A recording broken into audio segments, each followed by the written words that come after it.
There was an excerpt in Slash's book that one time Axl was so late, he decided to watch the entire Spinal Tap movie, Slash did. And then when the show finally happened, he was so depressed because he couldn't realize how much Guns N' Roses related to Spinal Tap. Have you heard that story, or have you heard that from other bands as well? I had heard that story, but you talk about not just being relevant to rock.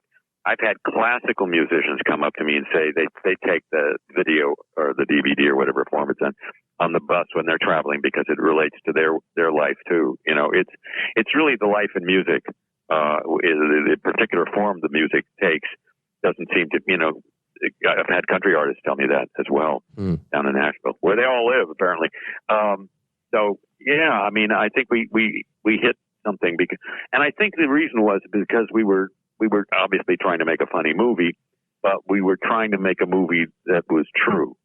We were trying to make a movie that sort of just collapsed all the funny things we'd ever heard about life on the road or that we'd experienced ourselves and just took out the boring parts as opposed to making stuff, making just stuff out of, wouldn't it be funny if they, stepped on a cat? Right.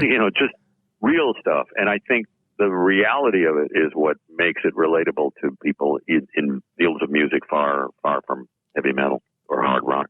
That's why, for me, I put up The Mighty Wind the same way, and that's why I relate to so much of the Simpsons. It's not just a cartoon to me. It's obviously there are the very silly parts, but so much of it is so relatable. So a couple of quick questions before I let you go. Is it true that Otto was based on Slash, or I guess the drawings? I want to know. I guess the GN'R references. I have no idea what the drawings were based on because the voices and the visual people never meet. But no, the voice wasn't. No. Okay. Is there an inspiration you get for Otto's voice? No, just sort of a toker that I may have run into along the way somewhere. Okay. And do you know which came first, Duff Beer or Duff McKagan? I have no idea. Okay. All right. I think that's... You have stumped the guest.